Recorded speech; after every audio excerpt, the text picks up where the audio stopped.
Oh yeah. Okay, I'm getting up. I know it's time for streaming. Okay, I'm coming. Oh, my food fell on the ground. Oh. What am I gonna do now? My eggs, my bacon, all my pancakes on the floor. Oh well. I guess I'm gonna eat later.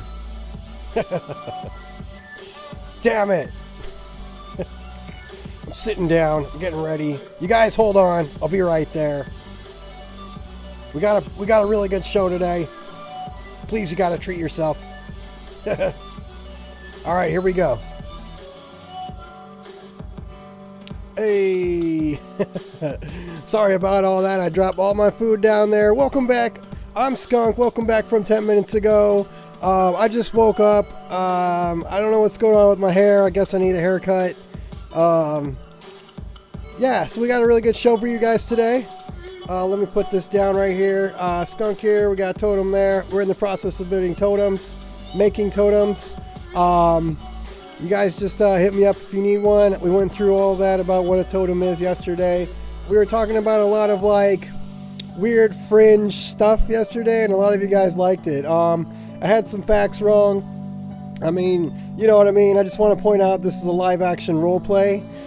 So it doesn't, whatever I say or do doesn't necessarily like, you know, mean that that's what I believe. I'm just being a facilitator. I'm letting you guys see and hear like, basically what's going on right now. Why is the world so crazy? So we're going to get into that today. I've got, podcast loaded up. We're just going to listen to a podcast at the same time. I'll do some commenting on it. I'm working with my Xbox and I haven't set up my screen so you guys could see it, so you'll be able to hear it. If you guys want to go and watch it at the same time, it's The Leak Project with Rex Bear at theleakproject.com. Alright, so here we go. Alright, I'm going to put this down.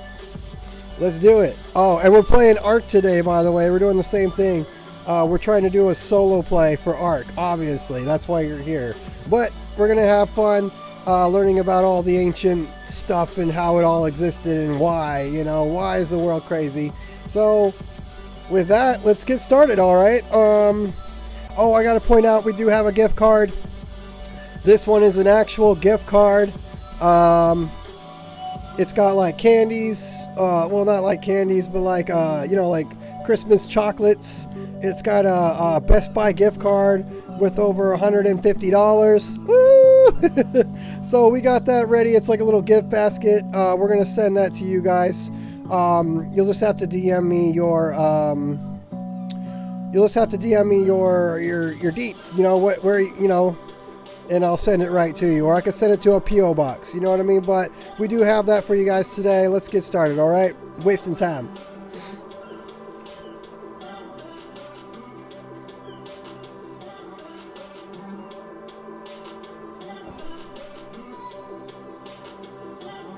It is an honor to speak with you. Ladies and gentlemen, this is so cool because we were talking off air for a minute, and you said, hey, I've got something that I'd like to, you know, some slides that I'd like to show. Let me pull this up real quick. And wow, that's what I'm talking about. You ain't joking around. I mean, these are actual locations where they found giants and it was reported about. So David, it is an honor to speak with you. How the heck are you? Just going to set that down right there. We have a big storm up here in Boston, and I'm doing well. Put that there. We got buried, early season burial, but a good day to do a radio interview. See if I can make it reach. Yeah. Thank you. Did you have to shovel snow, or do you got a snowblower? No, I've been out there shoveling. It's good though, good exercise. It is good exercise. It gets all right. It gets the endorphins going. Can you guys hear that? I know what you're talking about. Sweet. Ancient giants helped me move some snow today. There's a segue, right? Let's get into it. So first of all, I want to say, when I talked to you off the air, I said I want to discuss the cult of Venus and the oath of Nimrod. You said great, and I think that's a perfect segue because Nimrod was just getting settled. So Nimrod, the biblical Nimrod, it turns out probably was. You know, people, your viewers probably know the story. Yeah, I know Nimrod. Built the Tower of Babel, and Abraham, of course, worshipped Yahweh, and Nimrod worshipped the sun god Baal. And there was a whole big rivalry, and eventually Yahweh knocked the tower down. But the interesting thing about Nimrod, and the way I got interested in that whole story, is that under Masonic, under Freemasonry, he's known as the first Grand Master. And I've been thinking, like, wow, what a strange, he was sort of the enemy, he's a bad guy. And why do the Freemasons call him the first Grand Master? What does it have to do with giants? Why are there Native American legends about a race of giants in America? The Bible talks about giants in the hills of Lebanon. We still occasionally find burials of giant bones. Is all that stuff related? And that's typically how I get into these research projects, where I'll find one little thing that I find interesting and follow the breadcrumbs into the woods or go down the rabbit hole, whichever cliche you like. And eventually I've got like 5 or 6 different little mysteries, and I try to weave them together into a fun historical fiction plot. We call it faction, facts and fiction together. And that's what happened with Oath of Nimrod. But it started with this whole idea of Nimrod being both a villain in the Bible and also the first Grand Master in Freemasonry. It's true. Freemasonry is incredible because of all the information they've taken from back in ancient Egypt and collected all these relics, and they kind of handed on down the line from the little bit I know about them. I'm not a Freemasonry thing, but I was talking to Scott Wolter the other day, and he was he's a very happy, proud Freemason, and he was sharing some information. But so, like, how many of them were there? Like, we're looking at 1,500 newspaper reports of giants found. Are these right, single bonds? Right. So the map we're looking at, these are locations, these are reports from newspapers, and these are New York Times, these are legitimate newspapers, where typically a farmer would go out clearing his field, he would come across these giant bones, he would call in the local judge and the local doctor, and they would measure it, with pictures taken, and it would show up in the local newspaper. And the giants were typically 8, 9, maybe 10 feet tall. We're not talking 15, 20 feet Jolly Green giant. We're not talking ho, ho, ho. But we're talking much taller than a normal human being, much taller than anything we have today, but not so tall that it would sort of defy the physics of the human biology and body. Typically, and then these stories are all over the place in the 1800s and early 1900s, and oftentimes these bones were displayed in town hall or the local library, and eventually, ashes to ashes, dust to dust, the bones would finally decay, and that would be the end of the story. Some of the bones did end up with the Smithsonian, and either were lost or disappeared. A lot of them were reburied when the Repatriation Act of the 1970s passed, the Native American Repatriation Act. There are probably still some giant bones in private collections, but they're now illegal, so people like us don't get to see them. But the fascinating thing about it is that's crazy. There's this whole, not just 1 or 2 or 1 or 2 dozen, but as this image shows, 1,500 newspaper articles indicating that there was a lot of these oversized human beings in North America. How and why? That's the question.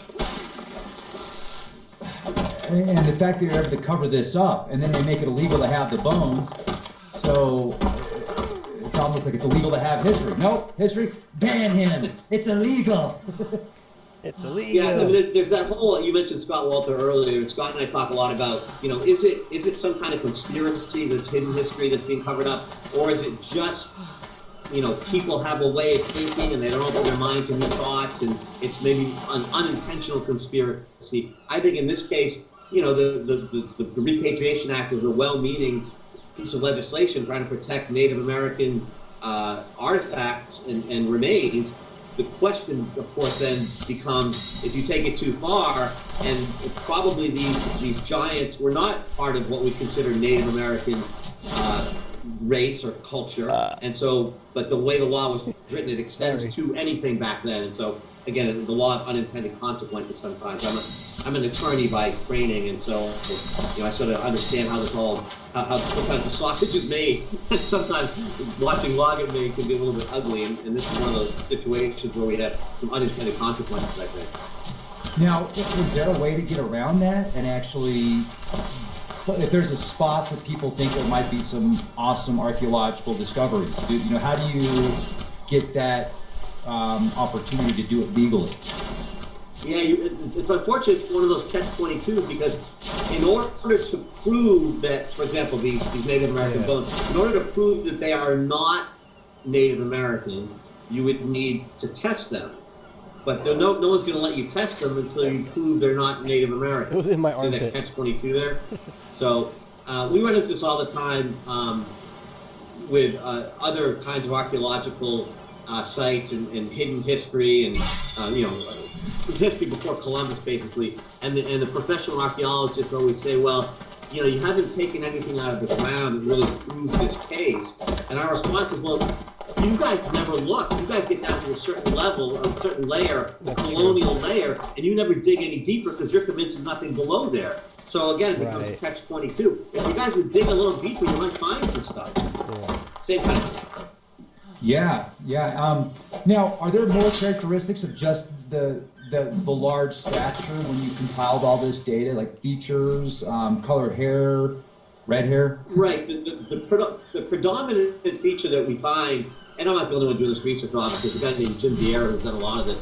The predominant feature seems to be a second row of teeth. And again, a lot of these newspaper accounts talk about these giants, and they measure them, and they all talk, not all, a lot of them talk about the second row of teeth, sometimes the sixth digit, but the second row of teeth is something that you see a lot. I've got a friend that literally has the second row of teeth. He's got an extra vertebrae, negative blood, and he's like, I didn't believe him when he said, like, I believed him, but I was like, yeah, okay. But he showed me, like, look. And I'm like, what? He does. He's got 2 rows of teeth, and he's got all these weird characteristics. What I shouldn't say weird, but different, that is unique to people that I've talked to that have Rh negative blood. So I'll bet you there's a connection there with the Rh negative blood and the large people. Is he tall by chance? Yeah, he is. I mean, he's not 7 foot, but he's over 6 foot, and he's had weird experiences too. Like he saw something when he was just a kid that. His name's Lee Wilbarger. I mean, everybody knows who he is. We talked about it before. He's a military inventor, I mean, real high level. And so, yeah, that's bizarre. The two rows of teeth. And did you find extra vertebrae as well? Or did they talk about that? That's not something that I didn't find any of this stuff. I'm just one of those people who. Oh, you're reading it. But no, there was more than second row. I'm going to come out of the screen for a second, Rex, and I'm going to see if I can find another slide on my that I wanted to show you people here. So keep talking. Yeah. Now, the biggest one that you found as far as doing the research, like in the newspaper clippings and stuff? What was the biggest giant ever discovered that was admitted? I think 10 feet is basically what we're talking there. Okay. 9 to 10. There's a sort of a law of physiology where every time you double the height, you triple the weight, and so at a certain point, you just can't be that tall anymore. The human body doesn't allow you to do it.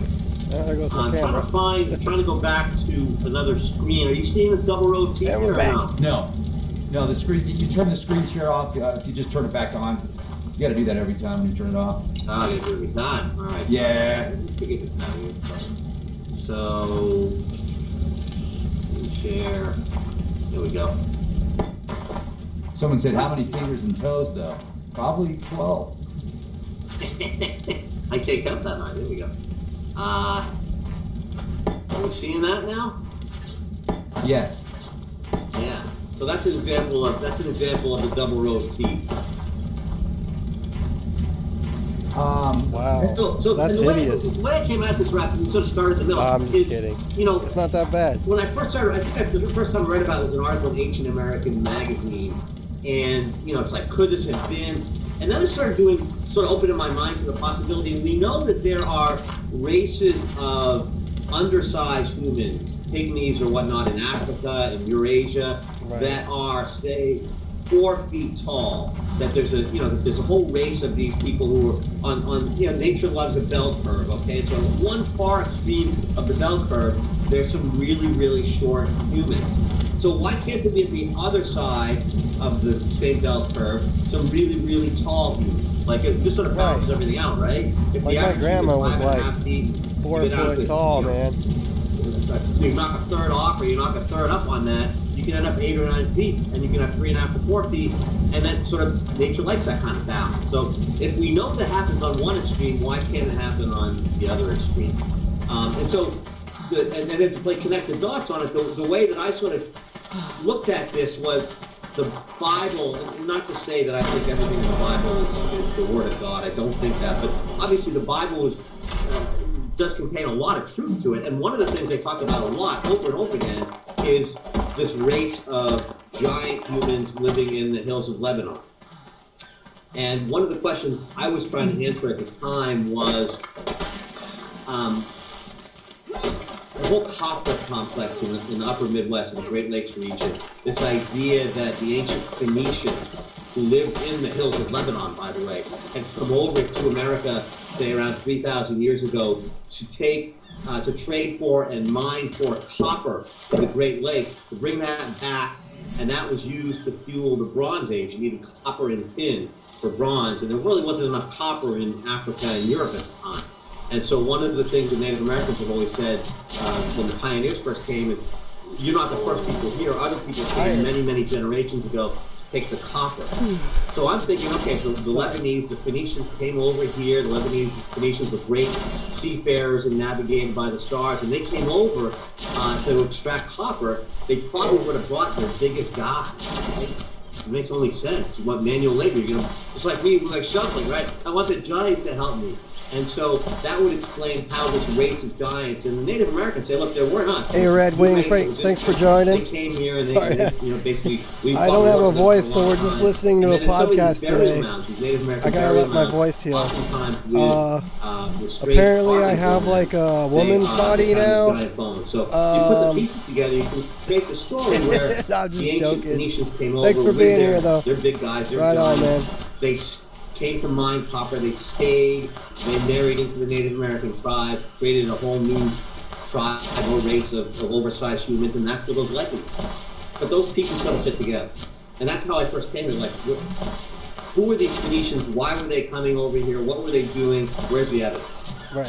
Yeah, that makes way too much sense. You're taking out the alien theories. You're taking out the you're being realistic about that. And I wonder too. A lot of these stories talking about the giants, were they Vikings? Were they coming from places that were like Nordic countries per se, and they were very good sailors? Thanks. Right on, man. Really big people that have different colored skin. Maybe some of them had tattoos, and the natives are looking at them like, wait, what are these people? I got something in my eyeball. Very big. It's probably glass. I'll probably die. Set up shop and culture. But, you know. That's incredible. Now, I do believe in that's Hollywood. No, but I don't. I think most of the stuff that we hear about ET, it could be explained with so I'm building in a cave. And I don't know if it's the best place, but I've always wanted to build here, so we're doing it. Something so catastrophic happened that if people knew about these resets, they might not be as motivated to go to work and pay their bills because they're going to get ready for the end of the world. What do you think about that? Like, something bad happened not so long ago. Where'd they go? They disappeared.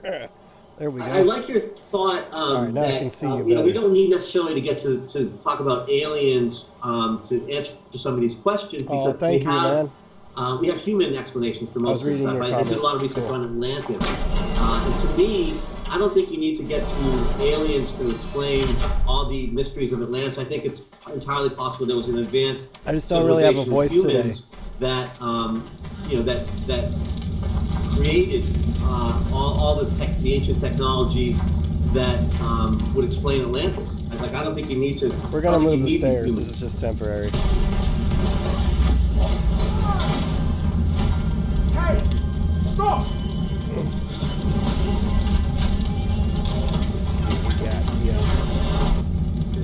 Here's another. Just back to the giant thing for 1 second. This can you see this? I've been dealing with this 145 female RG that keeps killing me. Just to finish that, so I'm just gonna let it be there, you know, and I'll tame it eventually. Right now I'm busy. It was translated as just gotta let him be. The Burial Mound in honor of King Cossack. His queen caused this tablet to be inscribed. This was a 7.5 or 8 foot giant found in a burial mound in Grave Creek. I think that's West Virginia. Don't quote me on that. But one of these Native American burial mounds, a lot of them had these giant bones. and this had this ancient script found underneath. And that's sort of part of that. Well, I'm sorry, we moved on, but I'm doubling back for one quick second just to finish that thought. That one of the possibilities is that these people were the kings. They were giants. They became the kings. They get the prominent burial spots. This is King Tasa, and this is one of these mysterious artifacts that's found. No one can quite explain what it is. It's an ancient script. It was translated to be an inscription to a king. And again, this stone was found under the head of a giant skeleton. So, again, there's a lot of these some more wood. Ancient mysteries, ancient sites, and you probably can't change history with any one of them, but you start finding dozens of them, literally. You mentioned Scott Walter earlier. He ran 3 or 4 seasons of the Miracle on Earth show looking at all of these different ancient mysteries.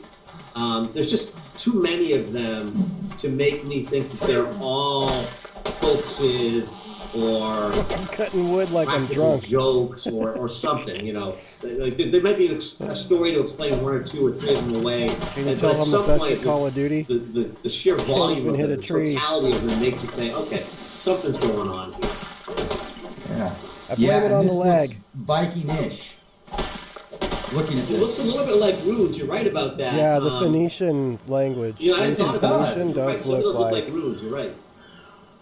This is actually Ragnarok, man. Somebody made that same comment in the live chat. They said that. They said exactly I'm just what in you a really said. area that a lot of people. Now, I'm over at the Dragon Lair. The connections here is like we're global travelers. There's a lot actually of the my server if you want to come in and play. And the information that I found, the server I'm playing they on. pulled some of these Come in, skeletons we could out of the fight. mounds. We They could had relics join with them tribes. that remind me of some Control, I Egyptian don't pharaohs care. that are buried with specific I'm just twiddling my statues thumbs and on here. relics as well. Yeah. What are your thoughts? And when you say that, it reminds me of something. I mean, I would hope you'd want to come and help me and there was build this, a number of Native Americans buried with that, but also sort of separate and facing in a different direction was it's Ragnarok. A different set of bones. It's different though, right? It's like a different area than what other people are used to. It was almost like they were paying homage to that Mediterranean. Oh, show again. There you they go. Were paying homage to the Mediterranean. It's called burial practices because I like EU better. His body in a certain direction. Faction cluster Ragnarok 5 times. As opposed to the way the rest of the guys were off to the side in the Native American. There's only like 2 people on. There's me and somebody else. There was like 15 or something. You're seeing these evidence. Last night there was like 9 people. This back and forth, these good shared it's pretty cultural chill. traits, these shared religious practices. You had mentioned earlier that you desire to talk about one of my books, The Cult of Venus. And one of the things in The Cult of Venus that we found is this elaborate hand, and I don't have an image to get right away, but the hand of God is called it's PvP only. Yeah. No, I'm blocking what it's called. Basically, it had the Eye of God in it, the Eye of Horus in it. Okay, and we find that PvP, symbol oftentimes in Phoenician and Mediterranean cultures. We also find it across in burial mounds in like Mississippi. And it's one thing to have sort of a basic rudimentary shape or symbol, like some of these. We think they're runes, maybe they're Mediterranean. The one looking out on the screen now, the X, for example. You could see 2 different cultures independently coming up with that. But to have 2 independent cultures both come up with this hand with an eye, I really need to get some tames. That's sort of stretching. Coincidence. So I can be a lot easier with tapes, but I'm just starting out. So we're basically showing how to be a beginner, doing the basics. This hand with an eye, the Eye of Horus on it. Right, and it also has, if you look at the hand, I'm looking at it directly on the cover of your book, The Cult of Venus, Templars, and the Ancient Goddess. And it has... Pardon me, a Hamza hand. Yes, thank you. Oh, you're welcome. It's like 2 different thumbs almost. You got the 3 fingers, but then on each side Can of that, you hear the identical. podcast okay, or does it sound crazy? The yin and the yang a little bit, having even even but opposites, and then the eye of Horus is in there, kind of like my hat. Right. The symbol. There you go. Yeah, similar. The all-seeing eye. Yeah. I've got like a lot of times 6 people different say, "Oh, that's screens in evil." my. It's like, no, you don't get it. This actually the way in that my I lab. came up with this idea, because the hand means protection. All right, Morty. And the eye is seen through the veil of deceit. So that's how I came up with this. And this has got the moon and the sun. And if you look at it, you can see that they're both in there to kind of give it the polarity. But I think it's fascinating how back you can look at these cultures, and then they were working together in certain circumstances. Sometimes they were fighting, and then you hear about the cannibals, the giants that were eating people. So it's kind of like it is in today's age. You've got wonderful people you can have coffee with and have a conversation with, and then there's people out there that you don't want to know, and them hills have eyes kind of stuff. Them hills have eyes. There's both sides. So I saw a fascinating post. the other day from a Native American friend of mine who said, "Look, it's great that people talk about Native American culture, like we love the environment and we were generally respectful of it." And he said, "But look, we were warlike also. It's not like we were the Garden of Eden when the Europeans first arrived. Like we were nice. Some of us were nice to the Europeans. Some of us weren't. Some of us were good people. Some of us weren't. Some of us enslaved other ones. We, just like every other culture in the world, had our good qualities, had our bad qualities. Please don't glorify us and make it sound like we're some kind of fictional Garden of Eden people. No, we're human too." And I thought that was really interesting. He didn't want us to go back again. have this fictional version of Native American life. That time. They were tough. They were warlike also. So anyway. No, you're right. I'm glad you brought that up, David, because Raptor I've claws, got where? a friend that's native that's told me the same thing. He's like, we weren't all rainbows and unicorns, buddy. We were tough. So, but that's a great point. Well, with all this information, so we go back to the cult of Venus, and I want to talk about that for a minute. Is that connected to Inanna and Ishtar? Yes. So the idea is that. Let me find it. So the idea is that we as in a Judeo-Christian society, we think of God as being male and patriarchal, but in ancient times, almost every ancient culture worshipped the female. That was the original. That was the original worship thing. It was only when sort of Abraham came along and married Sarah, and Sarah herself was a priestess. That was really the first time in human history that the male became the deity, the main deity. But ancient cultures, ancient pagan cultures, all worship the female. And in fact, I love this example. The Egyptian word Maat, M-A-A-T, that's where we get the word mother and matriarchal. Okay, but Maat and mathematics. Okay, and the reason that word is the root for mathematics is in ancient Egypt, it was thought that only the women were smart enough to learn math, learn measurement, and counting, and weighing, and formulas. It was only the women that were smart enough, and that's where the root for mathematics is the same as the root for mother and matriarch. Because in ancient cultures, the woman was considered the smart one. And so you mentioned the ancient Isis and Astarte and all those different names for the goddess Ishtar. But the ancient cultures worshipped the woman. And the way I came to this was this whole question. My research started with the Knights Templar, which is started about 14 or 15 years ago. The whole idea of the Templars coming here to America before Columbus. And one of the questions we kept asking, why? Why were they butting heads with the 4K, like ARK in 4K is really good. To become outlawed by the church. It's really good looking. My conclusion to that was, and Scott Walker I love this new TV was that that they sent me. the Templars believed in the marriage of Jesus and Mary Magdalene, the importance of the sacred feminine, the idea that a healthy society requires both masculine and feminine balance to it, and that the Templars were pushing for this, and the church had none of it, and that's what caused them to fight and butt heads. But this whole thing goes back to the idea that society, in order to be healthy, needs a feminine aspect to it as well as a masculine. And the ancient people sort of understood that, and then we got away from it, and maybe we're going back to it now a little bit. But that's where this all started. Yeah, it's like it got hijacked. the whole energy field. And you look at industries cool looking. and then the mystery schools that have the divine feminine aspect, and then the Vatican calling, or not the Vatican necessarily, but certain religious beliefs will look at the divine feminine and Venus and look at it as like something evil or negative. It's just a whole wordplay. And I wonder what happened, like what that root was that changed everything and caused this almost like a pole shift in reality. And that so I can hear a little better. At one point, the church made the decision that These the headphones are priests would super not get comfy. It married. makes you tired. And that was an It's a economic pillow. decision. Priests were marrying. I highly recommend In the brand. first few centuries after Jesus, priests were marrying, and they were passing on their wealth to their children. And the church said, hold on a second, if we don't let them marry, then we get to keep all this. And so that was step one. And now step two is, why are we not going to let them marry? They're not too expensive, actually.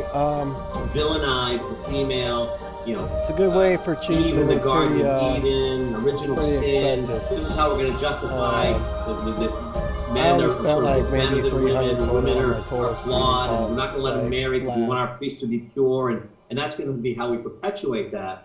And so that's what ended up happening. And you see something fascinating. I get into this in the Cult of Venus. You see some fascinating, even the language.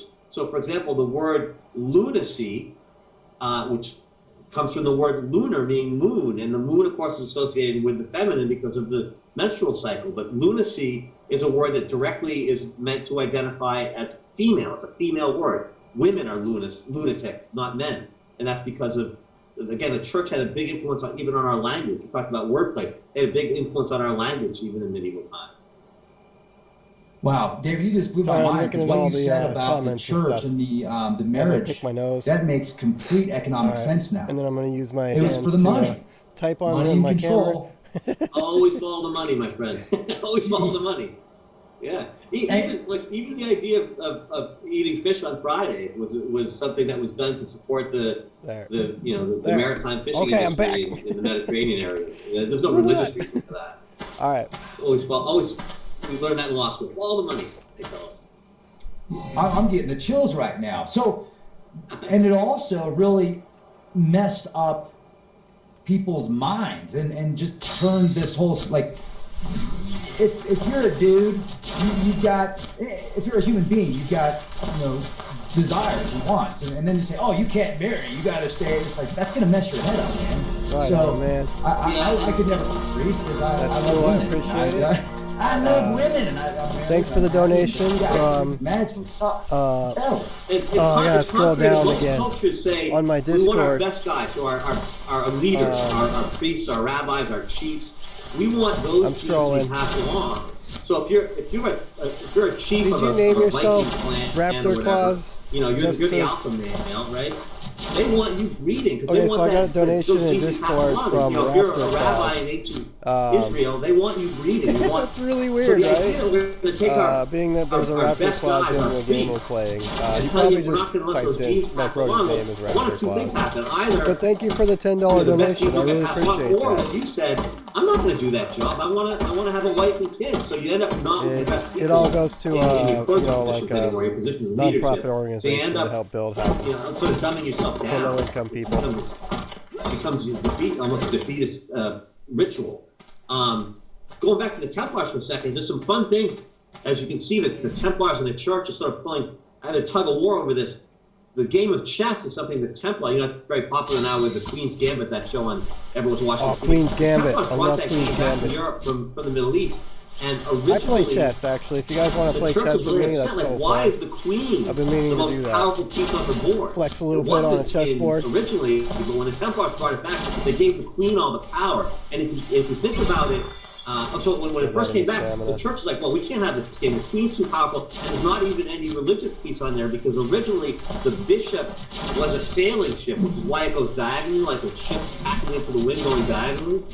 And the church said, well, we're going to take that ship piece away. We're going to turn it into a bishop. So we got to be on the board someplace. I'm like, all right, that's fine. But that's sort of the history of chess, was this whole idea of the queen being all-powerful, the king being really the weakest piece on the board, and the bishop comes in instead of the boat. But watching that tug of war over the game of chess, just sort of the parable for how the Templars and the church were battling over the sacred feminine and the importance of the feminine in society.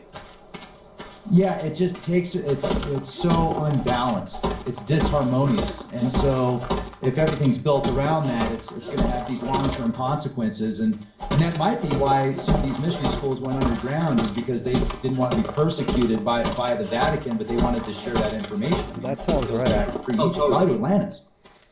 Yeah, totally. Yeah, I'll go back into Atlantis. Yeah,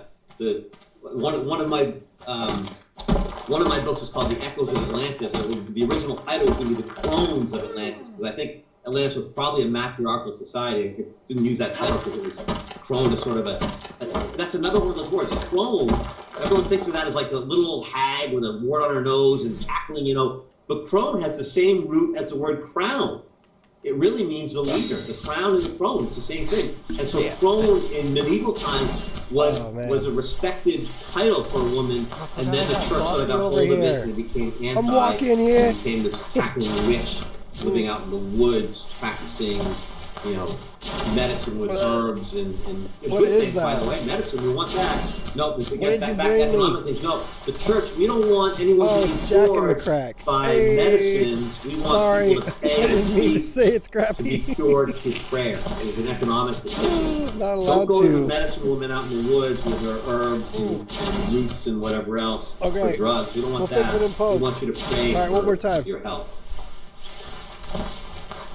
Now, Chronos, Saturn. That's so good. Saturn, we got a time. What would that O stand for? So Chron is connected to crown. Would the Os be like the gender specific? So instead of the feminine, it would be the masculine. Boomer I Boost think does that's not sort of go the good unique with take on that, but Jack. I never thought of that. But you're probably right. It's probably the same Jack root. in the Box. I'm not a linguist, so I can't take you all the way to the end of that, Rex. I'm not sure what it is. But, oh, that's okay. No, I never heard that term crown and crone before. I think that's brilliant. Yeah. And again, I wanted to entitle my book The Crones of Atlantis. I thought it was a really fun play. So we've got I just think 14 on Discord, we got 22. But I made a lot out of that in the book. Facebook, I do think that the ancient societies, two whether on it's Twitch. Atlantis or Native American cultures or ancient pagan cultures doing in the good. Middle All right, East thank you or all. Europe, Thank you all. they did have I see you all. both male and female all my leadership. different screens. Thank you guys for being here. I appreciate it. Native Americans, like that. The males were in charge of war, but the females were Sorry, in charge. my voice is kind of like I can't talk very the much. business of the tribe. They sort of ran the tribal elders were oftentimes females in Native American culture. And of course, if you look back to Egypt and even Judaism, the lineage is passed down matrilineally through the mother. So you had to be the pharaoh always came from the female side, which is why so many pharaohs married their sisters. Right? That was a way to ensure that the child inherited the throne. And of course, there's a biological reason for that. Obviously, the only real certainty you have about one of the parents is the mother. You don't really ever know about the father. Holy shit! The mother, you're pretty darn sure Let's go the check baby it came out. out of that body. That's the mother. So how far back can you take the Templars? Did they start with the that's church? Somebody's dino. So I think you can take the Templars. There are some. You talked about the mystery schools. I think go back to the. What do I do? The ancient mystery schools started Somebody's in Egypt. probably We here. talk about the three wise men. They're probably they're probably part of the mystery school. The Magi. Claiming aloud. The word magic. That's where that comes from. The Essenes, they're Right, I'm gonna name you Squishy, and you're gonna in be my aesthetic life Squishy. in the deserts of Israel, the Dead Sea Scrolls. They're the Hell people yeah. who wrote those. They were probably part of the mystery schools.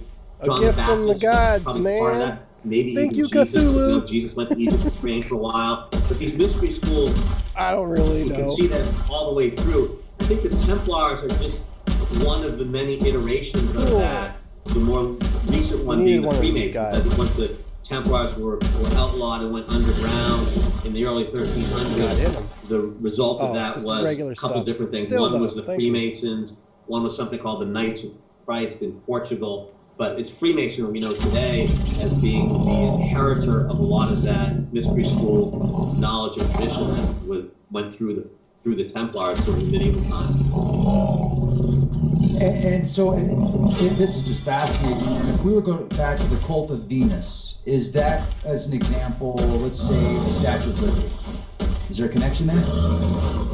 Very much. So if you go into Washington D.C. and look at the roof of the Capitol building, if you look at the statues all around the city, there's so many female statues in Washington, D.C., but the Statue of Liberty is just another one of those examples. Getting back to the Freemasons, don't forget, it was the French Freemasons who gave the Statue of Liberty to New York City, to America, as a gift. But again, that's evidence of how the Freemasons, inheritors of the Templars, understood the importance of the sacred feminine and kept that going through their symbology. It's funny, because even though the Freemasons and also the Templars are all male entities, they still, I didn't do that, at least right? at the highest level, had a real appreciation for the sacred feminine. I find that very interesting. Someone brought that up the other day about how if at a very high level, they're connected and worshiping the divine feminine, yet they don't allow any women into the Freemason order. I've questioned that, and I'm sure there's a reason for it, but it is interesting to think about. All right. I get into that a lot Emergency in my alert. Cult of State Venus of book, because California, all Bay Area counties now under the state stay-at-home order. This bill its previous local orders. COVID-19 is spreading rapidly. Stay here. Expect the essential activity. Wear a mask. Keep your distance. Visit COVID.california.gov. It's hard to be. I mean, we already knew that. Progressive, pro-feminist, I guess. In the 21st century, and also be exclusively all male. And I got a lot of pushback from a lot of Freemasons that are friends of mine saying that's never going to happen. We're all male for a reason, and there's a certain dynamic that comes into play when you start having women in the lodge with the men. And I get that. I understand there's a dynamic, but it'll be interesting to see 20, 30 years down the road whether Freemasonry maintains its all-male exclusivity, or whether they eventually, bend to the pressure of the times and start letting women in. Right. And someone made a comment about the ladies have Eastern stars. Yeah, there is the Eastern stars. Cool. That's I like true, the but colors. It isn't Freemasonry, so it's close. It's just a question. Just a question. Yeah, I think that argument, that's a whole separate but equal thing. It's, first of all, it's not unequal. It's not the same. That argument doesn't go very far in my mind. Right on. I appreciate that. Yeah, see, David's saying it how it is, man. I like it. When the guys say that to me, I'm like, you guys can do whatever you want, but don't give me Eastern Star. That's BS. Right on, man. So, with all this information, and then your recent work, Romerica, which is fascinating because you're uncovering all these like Roman artifacts. So it's kind of like that, so much we don't know about. Tell us about that. So this is crazy. So I'm a lawyer, but I'm a freaking real estate lawyer. Like I'm miles away from medieval religions and the Templars and all this stuff. And so, I sort of stumbled upon this 14 years ago. I'm doing a little research in my hometown in Westford, Massachusetts. We have a local legend about the Westford Knight, which is Prince Henry Sinclair, Scottish explorers coming over to Westford to America 100 years before Columbus. And Sinclair turns out was part of the Templars, and they built the Newport Tower in Newport, Rhode Island, and carved the knights. All sorts of fun stuff. And I happened to be in the library one day when who walks in but Scott Walter. This is 14 years ago. Scott happened to be in town doing research. We happened to be looking at the same artifact together. I'm like, hi, what are you doing? He goes, I'm looking at this artifact. I said, me too. So we started chatting, and it ended up being really blossomed into quite a close friendship for a long time. And so that was sort of a serendipitous thing. But I stumbled into this. I've done 11 books, and every time I finish one, I think there can't be more hidden artifacts I didn't know about. Like at some point, I'm gonna reach the bottom of this well. There's only so many things you can find, and every time I sit back down and start researching again, I find more stuff. And so this goes back to all the Roman era artifacts. Hey, Tommy, thanks for joining. I'm Tommy Skunk too. I read about. You're Tommy Rabbit. About the back I used to be a rabbit. Yeah. Now I'm a skunk. I'm Tommy Skunk. The ancient forts, 2nd century. That's cool. Yeah, we got the same name. Thanks for joining. A terracotta head in Mexico City that was found 2nd century. When I started looking more and more into stuff, I ended up with about I see Remy Martin 23's back. Hey, thank you for joining. Roman era artifacts, all from the 2nd century, mostly in the Northeast and the Ohio River Valley, but also some down in South America and Central America. And it's like, wait, there's so many of these things. And again, it's not just one or two.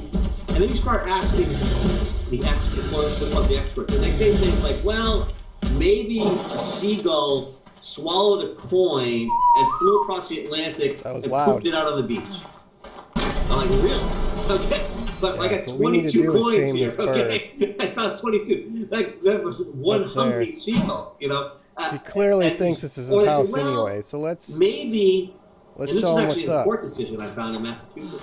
Maybe there was a grandfather on the beach and he wanted to bury some coins for his grandchildren who were digging sandcastles to find they found a treasure. I'm like, okay, so Rex, you're too young to have grandkids, but someday you have grandkids. That's a fun idea. You're gonna take some pennies and nickels and dimes, whatever you have in your car, in the change compartment of your car, and you're gonna bury them there, and you're gonna say, go, kids, go see if you can dig and find something. You're not gonna have Roman coins that you're gonna bury at the beach. Like, what am I looking for right now? It just run into these explanations. Come on, guys, you gotta do better than that. You have to come with better explanations.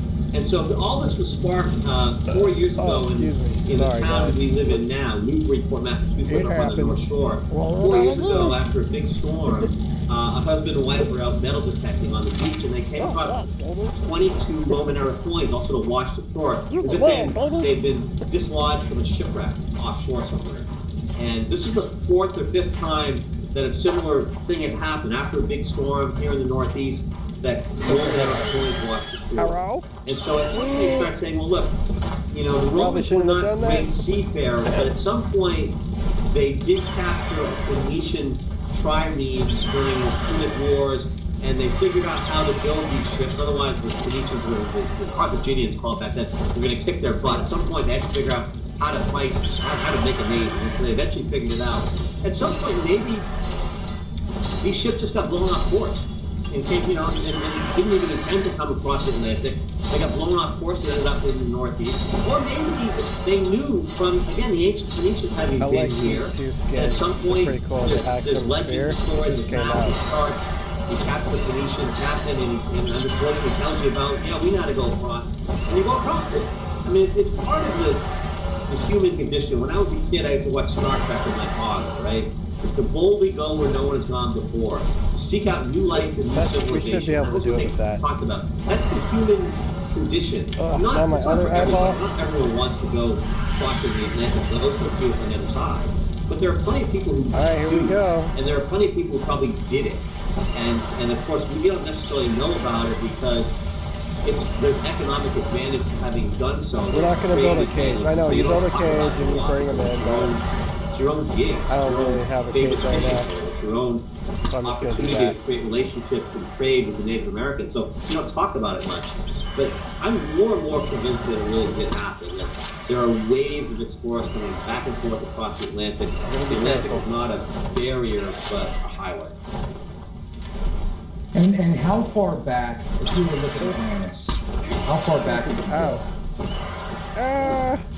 Plato tells us. The amazing thing about that, Plato tells us through his writings that it was 11,600 years ago, it was basically the day that some kind of cataclysmic event occurred that ended Atlantis. It created this fireball, the oceans came and the fire came and the ocean swallowed up Atlantis 11,600 years ago. And the amazing thing about that date is it's spot on to what the geologist tells us was the end of the Younger Dryas time period. So the Ice Age time period, that there was some kind of cataclysmic event that caused the Ice Age to end at that exact date. So Plato somehow knew the exact date, which is a really 11,600 years ago. It's not like a random date. It's not within, 3,000 or 4,000 years ago. It's 11,600, and it fits perfectly on the timeline. So when I got to that, I said, those kind of coincidences don't just happen. So that's, I think, the date for the end of Atlantis. And it's soon right after that, almost within 100 years after that, that we find Göbekli Tepe, that amazing site in Turkey that was just discovered. And this is I'm borrowing Grant Hancock's research. There goes my camera. I think it's really good. It'll be right back. Something Sorry, guys. horrible happened 11,600 years ago. And then within 100 years, we have this amazing site, a ceremonial site, as if the people were saying, we did something wrong. Hey, welcome back. And we're going to build monuments to our gods as a way to make it good. We're sorry, gods. We did something wrong. We're going to make offerings to you. We're going to build these monuments to you as a way to get to curry your favor again. So again, within 100 years, they've sort of got back on their feet, and they start saying, we can't let that happen again. So they build Göbekli Tepe. But the dates fit really nicely. So we need to do is focus on. Wow, I always thought Göbekli Tepe was done before the cataclysm, and then they buried it so that a future generation could see there was a cataclysm. Stick this in here. No, I think Göbekli Tepe was buried after a couple hundred years after it was built.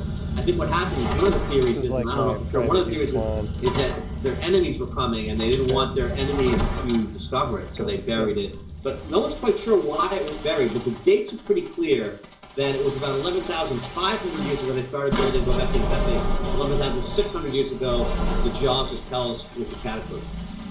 Now that's a big deal, because if we were able to rebuild our civilization in 100 years to that point with such a massive cataclysm, that gives me hope.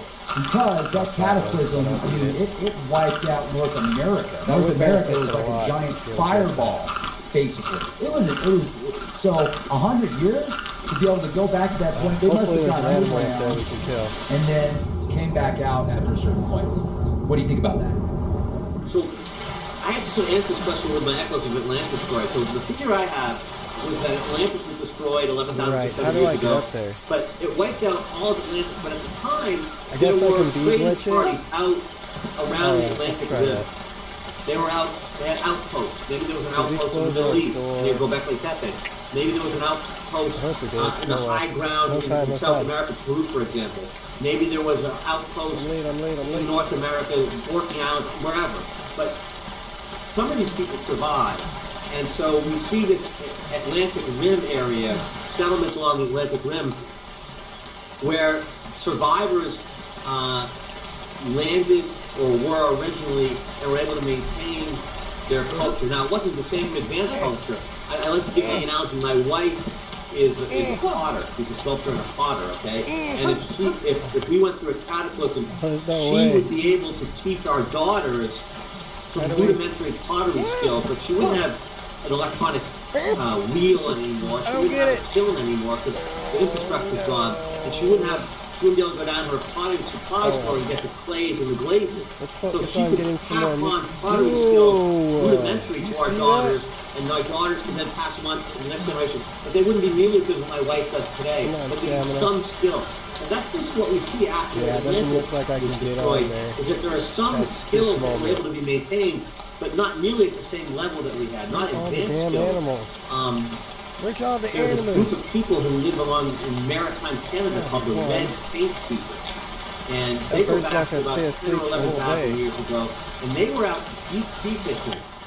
We know this because the burial sites in maritime Canada, we find weaponry that was used to kill swordfish and perhaps even whales.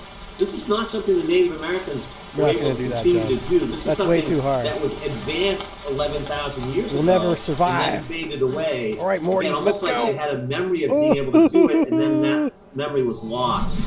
So instead of evolving, it was devolving. There was only a few people left, and they just couldn't keep all the skills up. They had some of them rudimentary, and nothing was good enough really to continue, and then eventually we just went back to the hunter-gatherer. It's not over yet.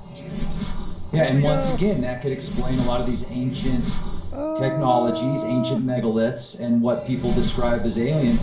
Very well could have just been us in the previous civilization. But if we were to go back, when will it end? I do think that there has been contact. Now, do you have any information on Mars and something going on with Mars, like a cataclysm, and then people coming from Mars to Earth? Don't hit your head. I got nothing on that story. Okay. Yeah, that's awesome. Yes. And my feeling is, I think the explanation of advanced humans makes sense. That's the only way I can dance, looking man. for That's my advanced dance. aliens. Not to say they weren't necessarily here, but my answers are answered with advanced humans, with Atlantis. I don't know where we're at. Just to finish up the last slide, if I can, Rex, back to Göbekli Tepe. Look at you that. see that the very earliest sculptures carvings of Göbekli Tepe are really intricate, as if the people who did them were experts, were skilled. Maybe the first or second generation after a cataclysm, And then progressively, every generation afterwards, they become more and more rudimentary. Let's go check out the bird, see if the bird's okay. Yeah. Lost until the very last. We don't care about all that stuff over there. Covered up.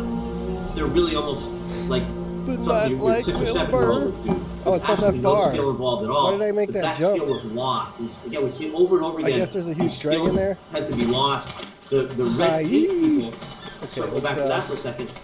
They're called red paint people because they were buried with red ochre painted on their bones. The belief being that there was an afterlife, and the red paint was the blood that these skeletons would make life again. And that's one of those sort of unique belief sets. But we find it all around the Atlantic Rim, not only maritime Canada, but the Orkney Islands. Goodbye, dragon. The headphones are falling. There we go. Down in Central America. All right. Again, almost as if in Atlantis they had this belief. That was rough. Atlantis was destroyed. But that was rough. People spread out around the Atlantic Rim, and there were vestiges of that belief set. Let's grab some weapons and try the other one. Around where Atlantis used to be in the Atlantic. See how but is no longer. Seems like he's okay. The remaining people carried forward some of their religious beliefs. Put it over this here. Red paint, because otherwise, how do you explain people in the Orkney Islands, people in Canada, people in Central America, people in the Iberian Peninsula, all painting their bones red? It's too obscure for them all to come up with that same idea together. There has to be some kind of communication, some kind of transmission of that idea amongst the peoples, and probably a common origination point makes the most sense, Atlantis. Yeah, and Antarctica. Do you have any information from the ancient Templars or anything that shows that that place was once a thriving civilization, or that area? So that ties in. I don't have a lot of information on that, but that ties back into the whatever catastrophic event was. It sort of flipped the poles, and something going.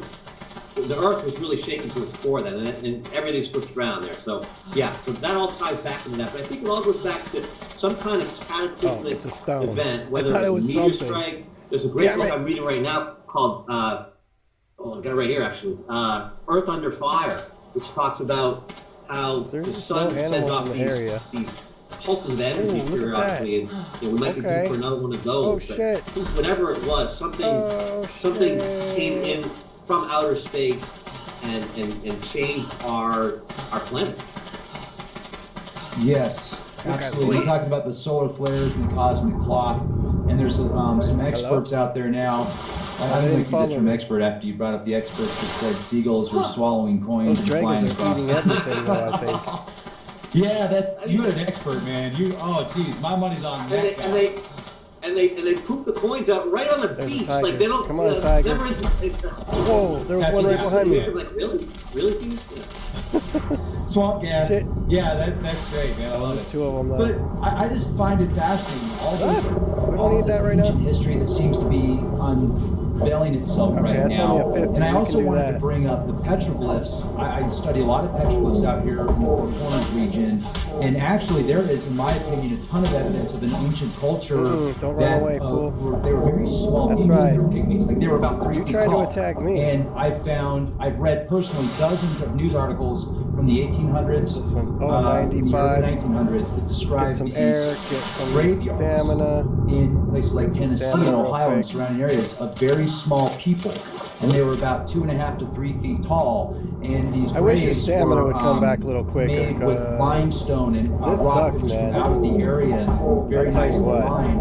And they were all placed in there and very delicately. And they had these urns that would go in there with them sometimes. And I thought to myself, okay, that's interesting. And then once the Smithsonian got involved, everything changed. So before they were involved, generals were like, yeah, this is amazing. They're like very small people. They're like 2.5 feet tall. And then later it's, oh no, they were just, they were burying cats and bird bones and all this Did you stuff. see him get behind me? I didn't. They get bird bones, and they make these very nice, delicate graves. Yeah, right. Place the bird bones in graves. Because life was so easy back then, you had so much free time. All right, can we survive? Pet bird. Yeah, that goes back to what I said earlier about the bell curve, where if you're gonna have people who are 2.5 and 3 feet tall on one side, we gotta chill out for a second. The bell curve side of that is the giants, 8.5, 9.5 feet. Yeah, it makes perfect sense. I'd never heard that, but that's interesting. I'll look into that. I'll send you the links because I read a great article on it, and the guy actually was very. I think there's some. He was leaning more towards. He thought that all those news articles some like grapes over there, some berries, because of the Smithsonian stance afterwards. But actually, I read it and I thought the opposite. I thought, oh, this is we could perfect probably timing. do that. You know, everybody's into it, and then the Smithsonian gets involved, and people start saying, oh no, it's birds. Oh, hey Eddie, thanks for joining. But yeah, here in New Mexico, there are these places out by Los Alamos and San Cosme. I'm just listening to a podcast right now because my voice is messed up. I woke up and my voice was gone. If you're 5 feet, you know, if you were 5 foot tall, you'd have to get in there because they're so small. And I don't think the natives that were regular size would be like, well, you know, it's easier this way, so we're just going to make it and have to get in there like this. No, and the natives that I've talked to that live out here also describe the small people. So the natives have stories that they heard from their grandparents and such. Yeah, so native oral history is really important, and as a culture, we're really we're biased against oral history, because for us, you know, we like to write things down. It's our culture. But the Native Americans, that's not their culture. They pass things down ceremonially through stories around the campfire. The elders pass them along, but it's just as important to them as our written history is to us. And you know, the Native American testimony. One of the things I'm really happy about the last few years is the Native Americans here in New England have become comfortable enough to talk to us about their oral history and have verified that yes, the Templars were here before Columbus, that they did come and build the Newport Tower. Prince Henry Sinclair was here. Both the Mi'kmaq tribe in Nova Scotia has gone on the record as saying that. Okay. And the Wampanoag tribe down in Massachusetts, Rhode Island, is on the record saying that. But the Native American testimony, and they were here. Their memory of this stuff is Did clear. you see that? And again, it's culturally arrogant of us to ignore that testimony. Oh my God! Again, that was oral funny. history in the Native American world was very sacred and very important. And it's not, people say, oh, it's like when you were 6 years old, you played that telephone game at a birthday party where you whisper into somebody's ear and it gets around the room and it's always all dark. Like the Native Americans are no better than 6-year-olds at a birthday party. No, that's not true. These are tribal elders passing down sacred learnings to their next generation, and they're very careful about it. So, yeah, again, but the point being, once again, ARK with their Native leg American all testimony day. about the Templars having been here before Columbus Check the bird, validates what we thought. And this ties into what you said before about the experts and you know, the Smithsonian. And again, I don't think that these people are purposely trying to cover things up. I just think that if you're in academia and somebody on a for 20 dragon. years you've been saying a certain thing and you're on record as having said that, when something else comes along, you can't really go back on it because you get egg on your face. And so people dig their heels in and they basically say, no, I'm not listening. And so it's not conspiracy as much as stubbornness is what I think is the reason why these things get covered up. No, I appreciate that. I think it's my personal belief is it's all of the above, but it could be maybe with a broad brush. Yeah, but you got a broad brush, like you said. So, and you know, there's times before where if you get a chance, I would love it if you could ever come out here into the Four Corners area. And also, there's a place in Blythe, California. It's by Indio. It's called the Blythe Geoglyphs, and there are these massive petroglyphs on the ground that you can see from an airplane. And they're off of the 33rd degree parallel. So I think that was something that might be similar to the Nazca lines, where once again they not necessarily aliens, but we had flying craft at one point, and they could see it from the air. That's where Bob is. That's the 33rd degree parallel. I can see it. Is he there? I'm going to pull up an image in a second if I can. But the idea of the some kind of ancient, he seems to be right there. Flight. The idea that people were able to fly. Let me see if I can find this. I might not be able to. Let's see here. But the Native Americans called North America Turtle Island. And the reason for that is because if you ever look at it from above, it looks just like a turtle. Let me see if I can find a picture of this here. So. I've heard the term about Turtle Island, but I didn't know that it actually looked like a turtle from the air. That's fascinating. Yeah, so it's really cool. I'm not finding that. This is bad. This is bad TV when I start. Don't worry about it, man. Anyway. That's all right. This leapfrog. But if you look at North America, you think of like Alaska being one claw, Maritime Canada the other, the Mexico is the tail, Florida's one leg, Baja California's the other. If you look at it, it looks really cool. It's a cool image. Yeah, that is cool, and I had heard the term Turtle Island, but I didn't know why, so thanks for sharing that with me. I'll show you this real quick. This is just going to be a quick screen share. These are the geoglyphs that I was telling you about out in California off the 33rd degree parallel. Is there a flyer on him? Which is interesting that it's off the 33rd degree parallel, but they're ancient, you know, they're very old. This is one Wow, that's a body. Yeah. It's a human. And a lot of these are covered up. And you wouldn't notice that. You almost have to be above to see that, because you wouldn't necessarily see it walking along. You can do it. Right. And then you start looking from above. Cool. Look at this one. Oh, look at that. Wow. That's amazing. Yeah. Is he gonna kill him? Yeah, and there was a big cover-up. Like some people that had them on their land, they were bulldozed Come on, over Stego. and stuff. You can do it. They think they're 1,500 years old. So once again, we've got another possibility. In the ancient Vedas, they talked about flying craft. Come on, 6,000-year-old Indian texts. So. Yeah. Well, that goes back to Atlanta. So Come on, how did the Native Stego. Americans know that North America was shaped like a turtle, unless somebody was up above looking down from high above, or they circumnavigated it and really charted it out? Damn, that dragon looks pretty hurt. That's possible too, but I'm inclined to think that at some point some ancient peoples were able to look down and say, look, that looks like a turtle. Absolutely. Yeah. Maybe they were flying dinosaurs. It's a pterodactyl, man. Like Fred Flintstone, right? Didn't Fred fly his dinosaur to work with?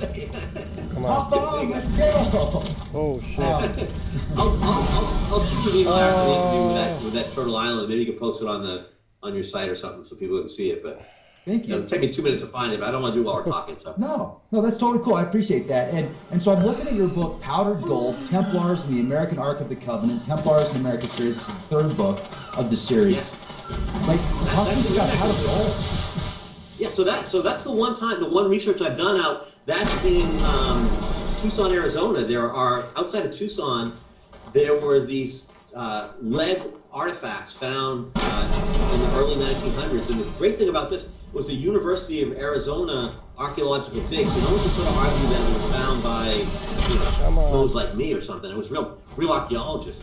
But these artifacts have Hebrew inscriptions on them, Roman inscriptions. While we're waiting, and they date back to like the 8th century, 9th century. And so that's what started that whole thing. But the other tie-in to that was this whole idea that the Ark of the Covenant, may have been some kind of power source that starts. My research on it started when it turns out that Moses, the first time he was exiled, ended up in a place called Sarabat al-Qadim, which was way down in the Arabian Peninsula. Later on, in the early 1900s, a British geologist by the name of Jeffrey, I think, rediscovered that site. And when he discovered it, he found all this white powder, some kind of ceremonial white powder. And Moses had been there during his first exile. It seemed like an amazing coincidence. This is the stuff that they think, this white powder is the stuff they think they fed to the pharaohs. It was like a hallucinogen of some kind to allow the pharaohs to have these out-of-body experiences, to talk to the gods. It was some kind of chemically induced whatever. Again, hallucinogen. And that they manufactured it at Sarabat. We'll make sure we put up walls and doors so that doesn't happen again. But this is like day one, the Israelites. It always struck me as weird. Like Moses basically says, "Hey, listen, I talked to God. He told me to take you guys out into the desert. Here are the tablets." People are like, "What? Wait, what?" And sure enough, they rebelled. And what does he do? He tells his guy, his right-hand man, who's not a priest, but who is instead the guy who does his mineralogy work, his goldsmith basically, he says, melt down the golden calves that these guys are working and make the Israelites drink it. I'm thinking, well, he's drugging Israelites. The same stuff he learned at Sarabat al-Qadim when he was on exile, this white powder is somehow made what's called white powdered gold. that somehow took this stuff and they take gold, they do some kind of chemical reaction to it, and they turn it into a powder. That's what they did with the golden calves. Okay, it Eros, makes the Israelites let's go. drink it. Now all of a sudden the Israelites, okay, Look we'll at follow that. you I with knew that. it. I had faith in my... So it all starts comes together. And then I flash had forward, faith there's in a it, farmer for sure, in Arizona. Stego Starts there. doing Good some thing we had funky the things Stego. with his land, and he starts determining that Got our first, I can't even get into the science of it. lightning I wyvern. apologize. Good I'm job, not really good at Stego. chemistry. I love but you. essentially, he discovers Wow. that through a chemical We only got reaction, 5. that this white powder weighs less Give you some than health. nothing. Let's give you Basically, some levitates. And the whole melee. big thing about the department that sells Very it good, to the Stego. Department of Very Defense. good. They burn this place down. this bird is Lawsuits almost go back. done. The whole big story. It's crazy. If you read the Powder Gold book, it gets into that. But essentially, my question was, did he rediscover Be right back. what Moses had discovered in the desert? Because this guy happened to have farmland in the this is desert. Smithy. We're somehow creating Come on, Ark, this stop white it. powdered gold in the desert out of nothingness. Almost the same way Moses With this. Oh, we don't so, want to put it here, though. all that stuff, Ark of the Covenant, the we're gonna white dump it powdered in box gold. number 2 People for still right now. take it now. It's called Monatomic gold. well, yeah, exactly. Yeah, people still take it to try to cure box 2. disease, but that's the root of all that. It all ties in this. together. That's a really cool story. That was such a cool story that actually I left. The only time I really left New England to write a book. That story is set in the Tucson, Arizona area. That's fascinating, and that might explain also, remember how Moses is in the desert for 40 years and all this manna is coming from heaven and they're eating this manna from heaven? Manna, it's the manna, exactly. Exactly. It's exactly like I think the regular manna is the stuff he fed them. He called it manna that. from heaven, but it was Okay, so really we need to build- the drugs he was giving the Israelites to keep them docile. And need to so build a saying, okay, behemoth cake we'll wander the really desert with you for quickly. 40 years. Sure, buddy. Sure. But it'll be fun. Well, that's a big ask. It's a big ask. Wait, we left Egypt for this. I can never find the It's like a behemoth big Burning gates. Man concert. Like, it's such... Oh, there it is. For 40 years. No, this is interesting. Okay, so we're gonna need though, tons of because stone, most people tons can get of, monatomic gold. I really the other doubt shit. that is the real stuff. Because if it was, it would be less weight. Like you said, it's negative. It's like it's almost like antimatter. So this is my theory, and I want to get your take on this. A lot of the ancient megaliths, we can't find tools that they built them, right? I mean, they were able to move these blocks and make it really hot and melt it in place. And it's like, how did they do that kind of stuff? Where's their technology? Where did they get it that temperature? And how did they sculpt it? Where's the tools? There is none that at least that I know of. So this monatomic gold, like the real stuff, what if they were actually putting it on these blocks? And it'd be like, bing, boom.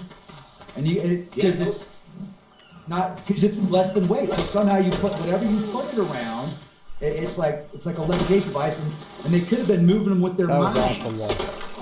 That's your magic carpet. Thank you guys for all being here. So We're this chilling goes out. back to, is this one of the ancient technologies that was lost during Atlantis, or maybe not lost, maybe it was passed down by a survivor into the Egyptian priesthood or Egyptian line of pharaohs or kings.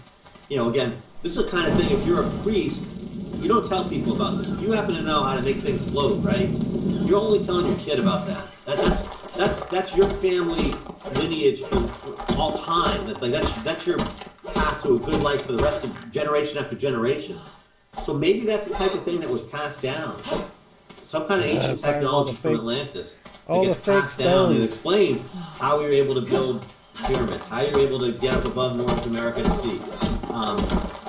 There's whispers of that still today with stories in the Bible, monatomic gold. But I think your theory makes sense. The pieces fit together. 666 Look, we could be stone. wrong, All right. but at least it's not seagulls pooping out coins on the beaches. But that's say what so. the experts are, man. They're the experts, right? Clearly, they're the experts. And maybe this is why gold is so important. It could be. And going back to the Ark of the Covenant for a second, to close that circle, is the mechanism by which that stuff is Shut up, made. Raptor Claus. It requires some kind of Nobody power cares. source. And it may be that the Ark of the Covenant was what allowed Moses to do that. because it looks like there's more than one Ark of the Covenant, and so it may have been that he learned how to build an Ark of the Covenant while at Sarabat al-Qadim. You know, that's what was going on there, and he was able to take that technology.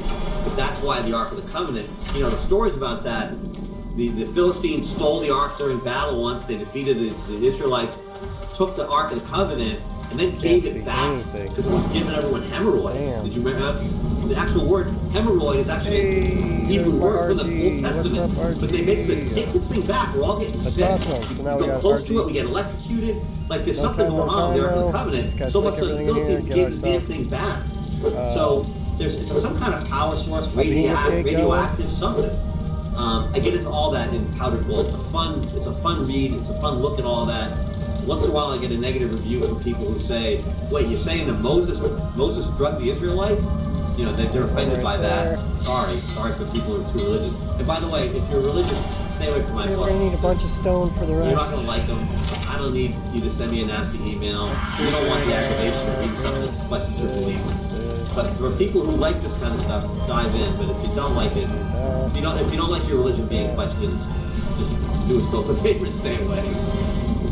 That's great advice, and he's saying that out of the utmost respect, folks, because clearly what he said is true. You know, he doesn't want to. I didn't get into this to piss people off. I just literally, this is where the research takes me on this stuff, and you know, Moses really did tell, I forget the guy's name, Zerubbabel maybe, to melt down the golden calf and make the Israelites drink it. Like, why would you have people drink gold unless there's something going on there? So, you know, what is it? Yeah, I like that, and also longevity. It could increase your lifespan. I think there's so many. It makes so much sense on so many levels the way that you presented it. It just doesn't sound like fluff. And speaking of, maybe we can finish off on this note. I think this would be fun. The Vatican nativity scene recently featured. I'm going to show it off here real quick. That's a lot better. It recently forgot I featured had an all these, astronaut that some people think could be like an ancient Sumerian astronaut, you know what which I is mean? quite interesting. Well, I think I've seen those. Yeah, go ahead. I'll do a screen share on this. And a lot of people are like, oh, that's sacrilegious, that's evil, that's wrong. But no, folks, if you actually, this is the astronaut. If you study the ancient Babylonian tablets, which describe a lot of like the underpinnings of a lot of the Vatican stuff, especially if you look at the original translations, it might be talking about ancient astronauts. Now they might have been from here and doing space travel and said they come from somewhere else, but I think it's fascinating. So have you read or studied much of the ancient Babylonian stuff, like cuneiform tablets? Not too much. I sort of touch my toes in that water, and then I try to stay in North America as much as I can. I did Atlantis. I do go back to Tempe a little bit, but I really my focus and my sort of niche is North America. There's not as many people write about North American artifacts. There's plenty of people write about Egypt. Oak Island is North America. There's plenty of people write about that, but not as many people write about this kind of stuff. So I try to stay in North America. That's great. And isn't that weird how even most Americans that are religious are in a religion that started in the Middle East, ancient Mesopotamia. Yeah. That's what I hate about ARK is they just totally, don't stop the lag at all. Look, the reason the Templars came over here, we'll finish on this if you want, but they came over here looking for a place to build the new Jerusalem. They knew that they were eventually going to get kicked out by the church. They knew they were on a collision course, but they had all their treasures. They had a lifestyle they wanted to continue. They had ancient knowledge, they had sacred texts, they probably had ancient artifacts. They knew they needed a place far away from the Vatican, which is why they were coming back and forth.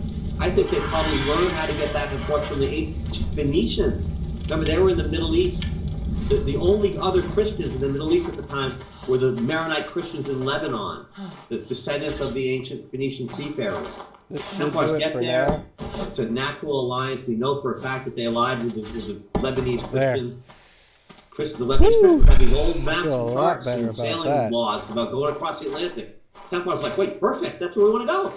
So the pieces all fit together, even going all the way back to the Phoenicians 3,000 years. Okay, let's The Templars are pretty cool. Templars are really get ourselves like an RG saddle and go fill up on. I'm impressed. Now, I would love to have an opportunity in the future with you, David. You put together so many great books. Maybe we can do this again in a few months. Love Really to. Yeah, love we the Stego, sort of though. jumped That's around. cool. We touched on a bunch of them, but yeah, we what we didn't talk close about. up our And house. I'd love to come back. You're one of those rare hosts who knows a lot about all this stuff. So it's a fun conversation. Yeah, thank you. And folks, I actually paid him to say that. So Jackson the Bell, David, thank you. Seriously, what a real honor, and I'm looking forward to the next conversation. And like you said, you've done so many books. I thought it'd be fun for our first conversation. We could touch on different topics on a few of them, and then next time we could be more dialed in on specific topics and subjects. But I could talk to you all day. I mean, you're just Yeah, a I wealth can't of believe it's knowledge. an hour and a half. It felt like it was 20 minutes. So good stuff. Yeah, good stuff. And I also wanted to go one more Awesome. time to the Amazon page. killed You a guys can buy dragon. your books on Amazon, We or got should a they go directly Stego. to the website? Yeah, no, We got go our to RG. Amazon. I'm not doing the mailings out right now. It's too much. Yeah, go to Amazon. I make them inexpensive, $14.95 for the book, $4.74 I think for the Kindle version. I want people to read this stuff. I want to make it accessible. You know, it's my passion. I can make a lot more money practicing law, but this is what I love. I love people to dive in and go on the ride with me. So, please, yes. I mean, so We've done a y'all, lot thank you. today. When Kristen told me she was able to get you scheduled, I was like, "You got David, Brody." I said, "That guy's a legend." And I was like, "Look at this." Yeah, man. I'm going to send that check right back to you. So we're even now, bro. Good stuff. Thank you. Thank you very much. All right. And thank you, everybody, for being here with us. Hit the bell, be well, and remember, be the change you want to see. Be the change you want to see. All right, guys. You know, that was pretty freaking amazing. If you don't ask There are myself. 0 reasons not to get into a Volkswagen, especially that now was a you good can start podcast. shopping I don't know from if you home. guys- Click, call, or come by today. Visit our Volkswagen sign. Don't know if you guys heard most of that. That was pretty cool though. I enjoyed it. I got a lot out of that. We killed a dragon today. We got our Stego. We got our RG. We're building our house. You know, I mean, it's just stone. We're gonna get into metal very soon. You know, like basically, we'll basically end it here, but we'll go off and let's do this. I've got this this like gift basket from Best Buy. Thank you very much. It's got a bunch of stuff in it. I'm gonna go eat some lunch and then I'll be back, and then we're gonna do another stream real quick. It'll be like a 2 or 3 hour one, so hang on to your britches. You know what I mean?